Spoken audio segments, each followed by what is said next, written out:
Imagine waking up one day to find out your name, your social security number, your entire financial identity has been stolen. Not by a stranger. Not by a scammer. But by a crack in the digital armor of the very system meant to protect you. This is the story of the EQUIFAX data breach.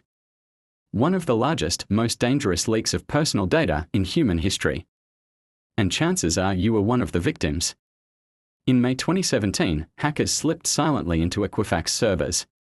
No alarms. No alerts. No red flags. What they found was gold. Names, birth dates, addresses, social security numbers, driver's license info, credit card data, everything needed to steal an identity, open fraudulent accounts, or ruin someone's life. They had access for 76 days before anyone even noticed. By the time EQUIFAX discovered the breach, the damage was already done. 147 million Americans compromised. Nearly half the US population exposed. So how did it happen? A single vulnerability in Apache Struts, a widely used software component, had been discovered and patched months earlier. But EQUIFAX never updated their system. That one oversight gave hackers the key to a vault of unimaginable value. Experts would later say it wasn't just a breach. It was a failure of responsibility at the highest level. But here's where it gets worse. EQUIFAX discovered the breach in July 2017. But they didn't tell the public for over 6 weeks. And in that time, top executives quietly sold off nearly $2 million in stock. Coincidence? They claimed it was. The public didn't buy it. By the time EQUIFAX announced the breach in September, the public was furious and terrified. The fallout was immediate. People's credit was ruined. Fake loans were taken out. Some victims were still uncovering the damage years later. And the worst part? There was nothing they could do to undo it. Your information is out there forever. Once it's gone, it's gone. EQUIFAX offered free credit monitoring. But for many, it felt like putting a band-aid on a bullet wound. In 2020, the US Department of Justice made a chilling announcement. The hackers were linked to the Chinese military. This wasn't just cybercrime. It was cyber espionage, the weaponization of personal data on a global scale. Not just to steal identities, but potentially to manipulate systems, track individuals, and destabilize economies. What if this wasn't just a breach? What if it was a test? EQUIFAX was fined $700 million in settlements. The CEO resigned. But no one went to prison. The company? Still in business. Still collecting data. Still trusted with your most sensitive information. And the victims? Most will never know the full extent of what was taken or what's still being done with it. The EQUIFAX breach wasn't just a data leak. It was a wake-up call. A crack in the foundation of modern identity. And proof that sometimes the biggest threats don't break in, they are already inside. Think your information is safe?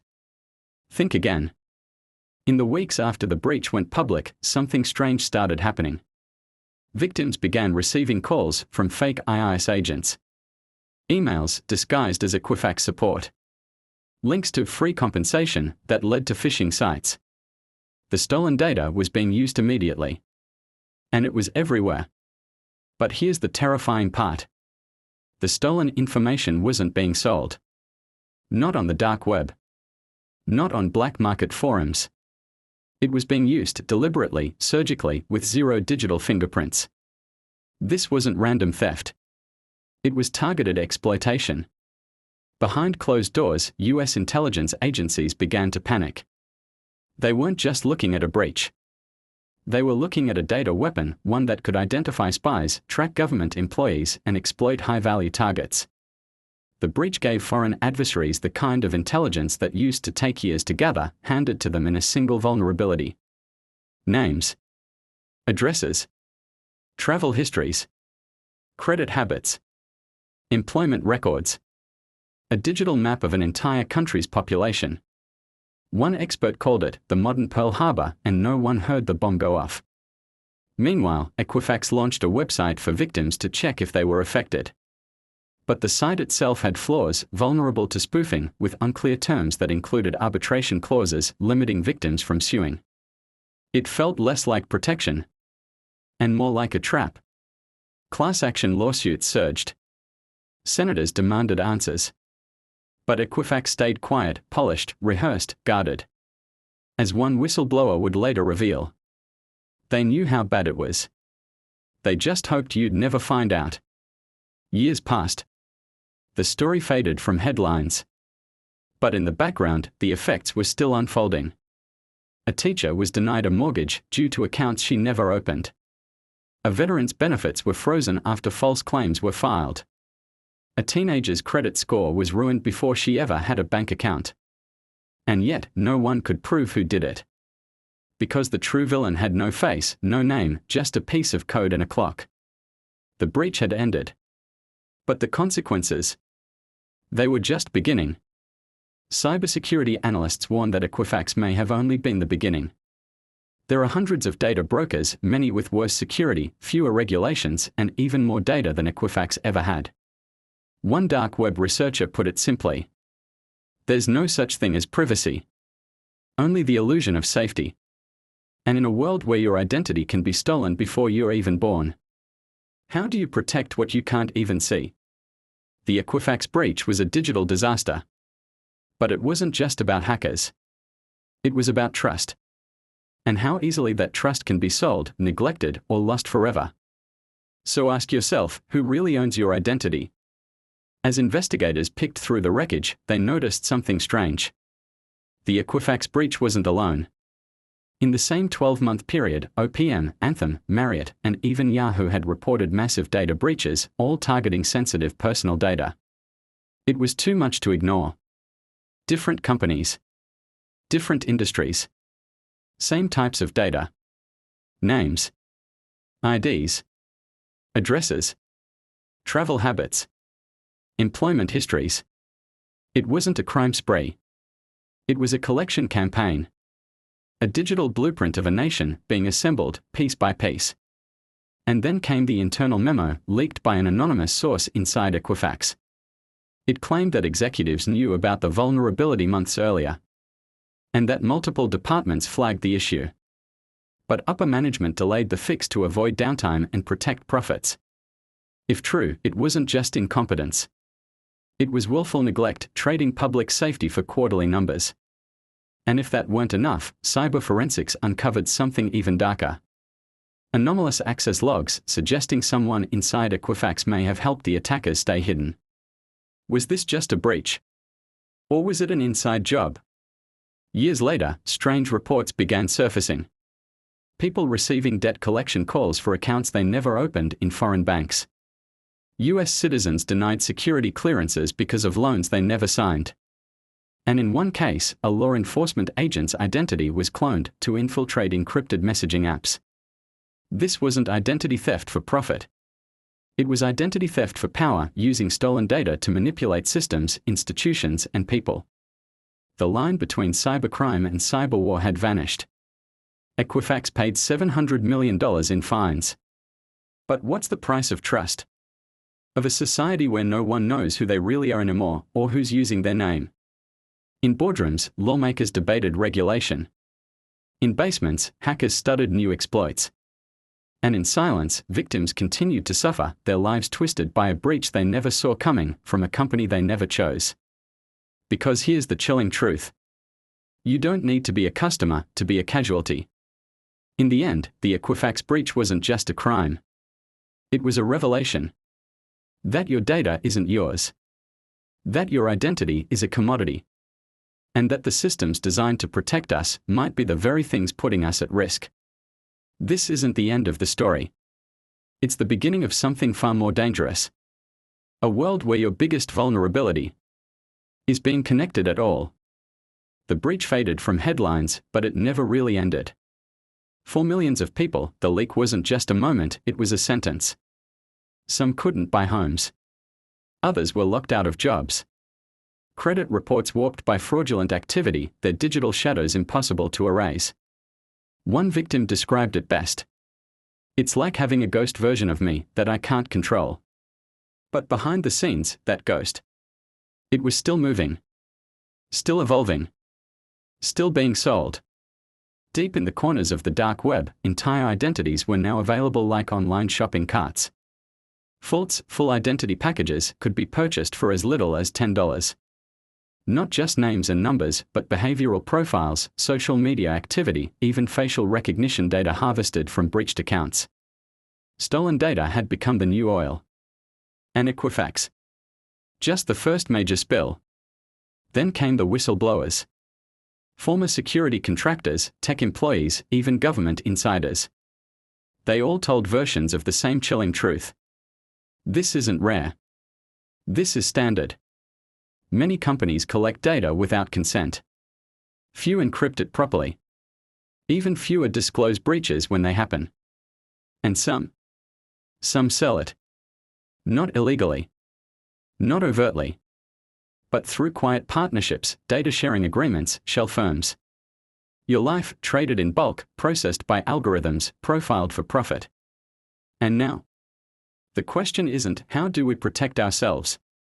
It's, what do they already know? In response to public outrage, Equifax launched security reforms. Multi-factor authentication.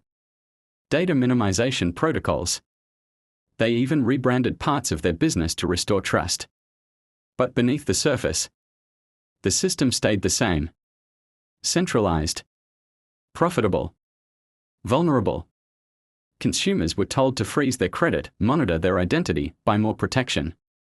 But that's the catch, isn't it? They break it, then sell you the solution. And then, in early 2023, another breach. Not Equifax, but a major healthcare provider. 20 million records stolen. And guess what? Some of the names matched those from Equifax. Same victims.